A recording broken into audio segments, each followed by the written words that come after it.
O Papo Livre dessa semana, em comemoração ao Dia da Mulher, vai conversar com a doutora Elizabeth Bassi, delegada titular da Delegacia de Defesa da Mulher de Pindamonhangaba, e nós vamos conversar um pouco sobre as conquistas das mulheres nos últimos tempos e sobre os preconceitos que elas ainda sofrem por atuar no mercado de trabalho. Doutora, ninguém melhor que a senhora, que atua no mercado dominado pelos homens, né, para falar para a gente um pouquinho, ainda existe um preconceito da mulher no mercado de trabalho? Olha, eu diria assim, pelo que a gente percebe, pelas estatísticas que nós temos, existe um preconceito no mercado de trabalho, mas na empresa privada. No serviço público, não há mais o que se falar em preconceito ou em discriminação, pois homens e mulheres ganham igual, ou seja, a Constituição está sendo devidamente cumprida. A senhora que já está nesse mercado há tantos anos, e no início, sofreu algum tipo de preconceito ou não? Não. Como eu iniciei minha carreira como investigadora de polícia, e desde a academia de polícia até os 7 anos em que eu exerci essa função, eu fui sempre tratada como igual. Até porque eu tentei sempre me portar como um igual, né? Os investigadoras e investigadores, nós trabalhávamos e fazíamos o mesmo serviço sem que existisse aqueles melindres de mulher que a gente, por exemplo, não pode fazer determinada tarefa porque isso é coisa de homem. Não, nós trabalhávamos sempre como iguais. E a senhora acredita por quê que a mulher deixou os afazeres domésticos e invadiu aí o mercado de trabalho? Qual a razão? Bom, a mulher, né, ela sempre buscou a igualdade com o homem. Sempre buscou, acho que desde os primórdios. E o que acontece? Eu não diria que ela deixou os afazeres domésticos, não. Pelo contrário, a mulher buscou o seu espaço no mercado de trabalho, mas continua tendo que fazer os seus afazeres domésticos. Por isso que a gente diz que a mulher ela tem uma jornada dupla de trabalho, às vezes até tripla, né? Porque além dela ser uma profissional, e ela sempre tem que se mostrar melhor profissional possível, porque ela tem um espaço a conquistar. Ela, chegando em casa, ela tem que ser uma boa dona de casa, uma boa mãe, uma boa esposa. Então, na verdade, a mulher não deixou os afazeres domésticos, ela, pelo contrário, ela acarretou mais afazeres ainda para que ela possa realizar. Muitas que hoje em dia atuam em grandes cargos reclamam que, mesmo exercendo a mesma função que o homem, ainda ganham menos. Por que será que essa discriminação salarial ainda acontece? Então, como eu falei para você, no serviço público isso não é possível, não existe. Mas na empresa privada nós temos realmente estatísticas de que a mulher, para exercer a mesma função durante o mesmo tempo, ela chega a ganhar 30% a menos que o homem. Eu acredito que, pelo fato da mulher estar agora ingressando nesse mercado de trabalho, tendo que conquistar esse espaço para ela, ela aceite esse tipo de coisa, né? E o homem que em princípio teria que ser aquele que mantém o lar, que sustenta a mulher e os filhos, já não aceita esse tipo de discriminação. E a Lei Maria da Penha agora, né? A senhora como delegada da Delegacia de Defesa da Mulher, essa lei, ela veio somar, tem ajudado as mulheres a combater a violência doméstica? Olha, a Lei Maria da Penha realmente é uma lei de primeiro mundo. Eu acho que poucos países no mundo têm uma lei tão abrangente, né, como a Lei Maria da Penha. No início, nós ficamos assim um pouco assustados com toda aquela abrangência que a lei veio nos trazer.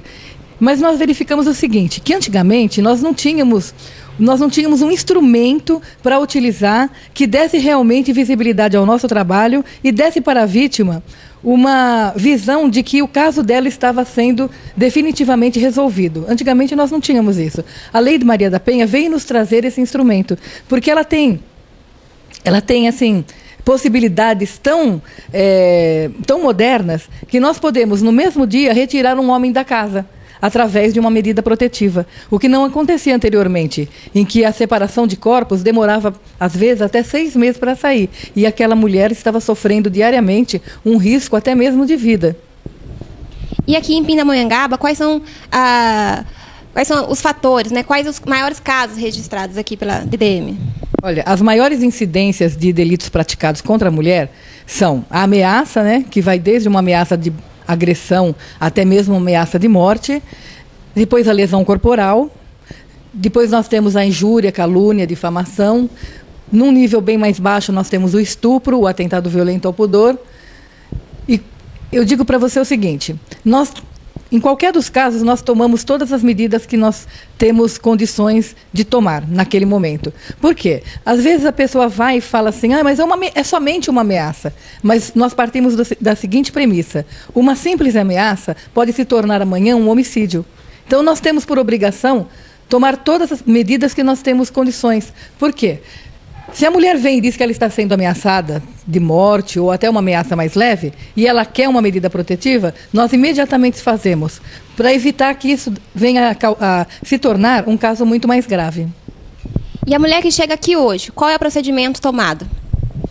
A mulher que chega aqui hoje num caso de violência doméstica, seja ele uma simples injúria em que o marido xinga ela de palavras de baixo calão, ou uma ameaça, ou mesmo uma lesão corporal, nós imediatamente perguntamos se ela gostaria de que ele fosse processado. Ela vai dizer que sim.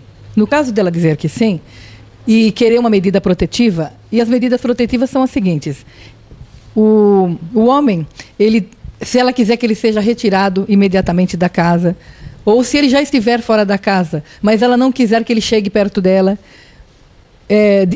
que tenha contato com ela por nenhum meio de comunicação, até mesmo por um e-mail, por um telefonema, ela vai fazer esse pedido.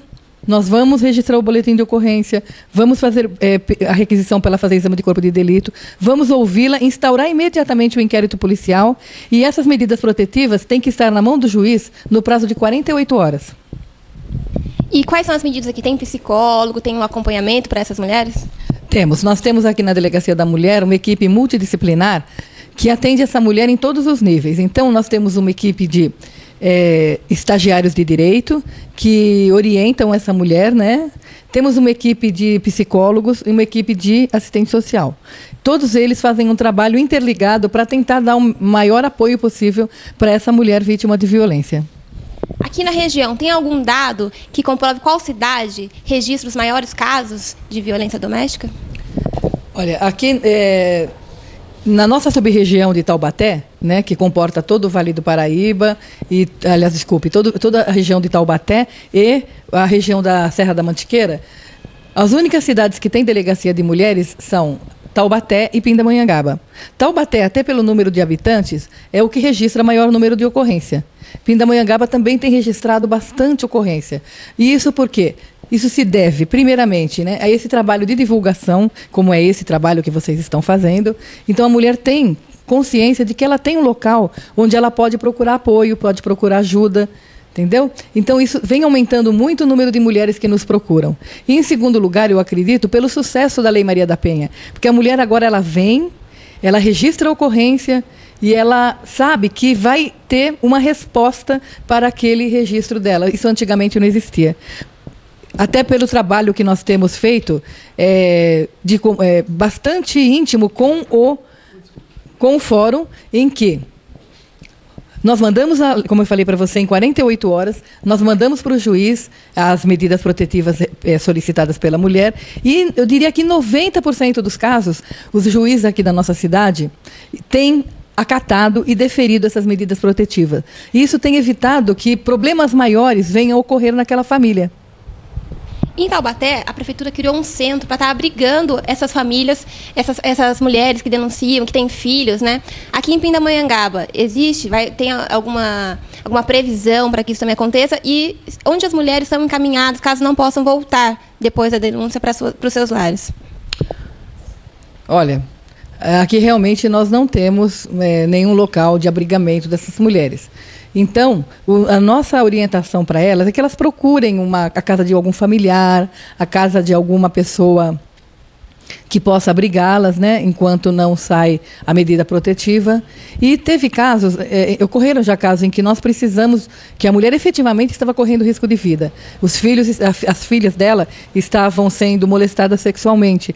E nós conseguimos, através da Delegacia da Mulher lá de São Paulo, o abrigamento lá no abrigo lá da cidade de São Paulo, e ela ficou lá, depois ela refez a vida dela toda lá. Então, nós temos realmente, em alguns casos, uma necessidade premente de estar abrigando essa mulher, mas nem sempre nós temos onde colocá-la. Nós vamos para um breve intervalo e já voltamos.